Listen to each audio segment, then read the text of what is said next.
Time peace advocate Father Roy Bourgeois this Friday unless he recants his support for the ordination of women into the priesthood. The Maryknoll priest of 36 years has organized the annual protest against the US Armyâs School of the Americas in Fort Benning, Georgia, for over 2 decades.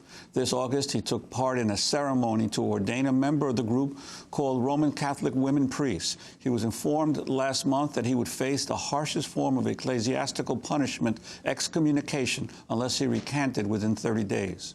Earlier this month, Father Bourgeois sent a letter to the Vatican saying there was no justification for excluding women as priests. He wrote, quote, "Over the years, I have met a number of women in our church who, like me, feel called by God to the priesthood. You, our church leaders at the Vatican, tell us that women cannot be ordained. With all due respect, I believe our Catholic Church's teaching on this issue is wrong and does not stand up to scrutiny. After much prayer, reflection, and discernment, it is my conscience that compels me to do the right thing. I cannot recant my belief and public statements that support the ordination of women in our church." Father Roy Bourgeois joins us now by DN video stream from Fort Benning, Georgia, one day before he faces excommunication from the Roman Catholic Church. Father Roy Bourgeois, welcome to Democracy Now! Good morning. It's good to have you with us. I know you're preparing for this mass protest outside what used to be called the School of the Americas, but let's talk about what is also immediately at hand, this excommunication. Please explain. Yes, let me put it this way, Amy. For 18 years, I have been speaking out against the injustice of the School of the Americas. And for many years, I've been speaking out against the injustice of the war in Iraq. As a Catholic priest for 36 years, in conscience, I cannot remain silent about injustice in my church. I and many have come to the conclusion that the exclusion of women in the Catholic Church is a grave injustice. And I simply must, I cannot in conscience accept the Vatican's, demand that I recant my belief and my public statements in support of women's ordination. This is simply wrong.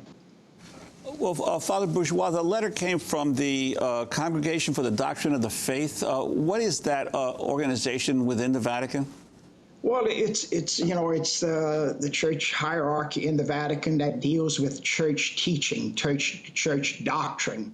And they, of course, the Catholic Church has for years taught, for centuries actually now, that women cannot be priests. But to be very honest, a growing number, the majority of the Catholics and so many priests and bishops now realize that this is not theologically sound. There is nothing in the scriptures to justify this.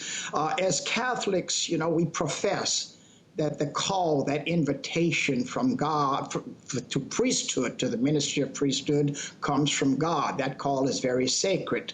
When I was in the military years ago as a young man, I felt God was calling me to the priesthood. I was in Vietnam at the time, and I entered the Maryknoll community. It was ordained in 1972 and assigned to our work in Bolivia, later El Salvador. And during my 36 years of ministry, I met many priests who, like me, felt God was calling them to the priesthood. And I must say, I have come to the conclusion that to say to women that our call is valid, but yours is not, is simply a grave injustice. We are tampering with the sacred here. In your letter, Father Roy Bourgeois, you write that having an all-male clergy implies that men are worthy to be Catholic priests, but women are not.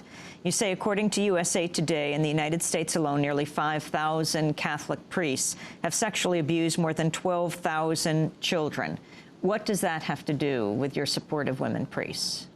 Well, it was very difficult for me to add that in my letter, but it must be said. I'm sad to say that the Vatican, our church leaders, the hierarchy of the Catholic Church, took many years to respond to the crimes of thousands of priests who sexually abused over 12,000 children. That was first reported in 1988.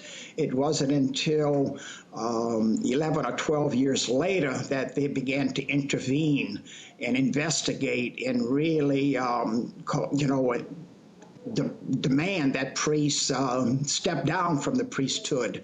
Less than 3 months after I attended the ordination of a woman in Lexington, Kentucky, less than 3 months, I received a letter from the Vatican demanding that I recant within 30 days or I will be excommunicated. The severity, the swiftness of the Vatican's letter, I think it calls into question, just what's going on here. What really is the problem? I do believe that I did not commit a crime. I am following my conscience. Women, what's amazing, the thousands of priests and the many bishops who were aware of these crimes of their priest, they remain silent. These priests committing the crimes and the bishops who remain silent have not been excommunicated yet. The many women who have been ordained to the priesthood and the priests and bishops who support their ordination are excommunicated. I do believe that there's a problem here. This is also a grave injustice. Father Bourgeois, your order, the Maryknolls, like the Jesuits, are known as more independent orders within the church. Have the higher echelons of your order attempted to intercede in one way or another in your defense on this? I've been told, I've been with the community for 36 years, and it's our work overseas, especially in Latin America, and seeing firsthand the brutality of the military, that leads us to, to say what we're saying, to be critics of U.S. foreign policy. Over the years, they have been very, very supportive, of course, of my work with the School of the Americas, and they, as a religious order, join the thousands who are calling for the closing of this school. It should not exist, and we'll join their voices with the many coming here this weekend to call for the closing of this school of assassins. They did say to me they will do everything they can to keep me as a member of the community. Again, we are known for our work in peace and justice, for the, walking in solidarity with the victims of violence and injustice. And what they and so many of us see, of course, we join our voices with the women of the Catholic Church who are oppressed, who are being treated unjustly. We join our voices with the women who are saying we want to be treated with equality. Our God, we believe, has created men and women of equal stature and dignity. And again, there is no reason why women cannot be full members of the community and ordained as Catholic priests. Any institution, organization that's controlled where the power is in the hands of any particular group, whether they be men or women, it's not healthy. Our church, the Catholic Church, is going through a real crisis. There are thousands of churches that are being shut down because there is a lack of priests.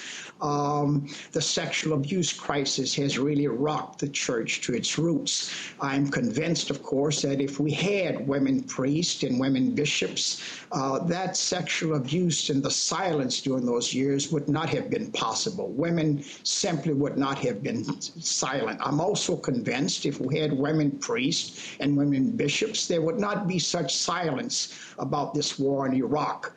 I'm convinced, too, that there would be, if we had women priests and women bishops, they would have called for the closing of this School of the Americas at Fort Benning, Georgia. Why do you think women priests in our church for it to be healthy, for it to be complete? Father Roy Bourgeois, why do you think the church hierarchy is coming after you now? You've held these beliefs for a long time.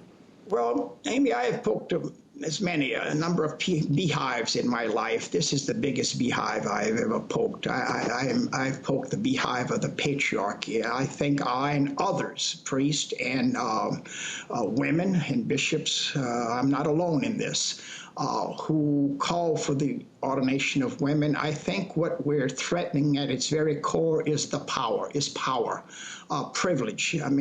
Let's face it, this is an all-boys club, and we are and many are card-carrying members. Again, in conscience, I felt I had to break my silence. I've broken that silence at many times over the years, and I'm calling on my fellow priests and Catholics and church leaders to break their silence. violence. But what we have here at its very core is a sin of sexism. And like racism, no matter how hard we try to justify it or bring in, God to bless discrimination, in the end, it is always immoral.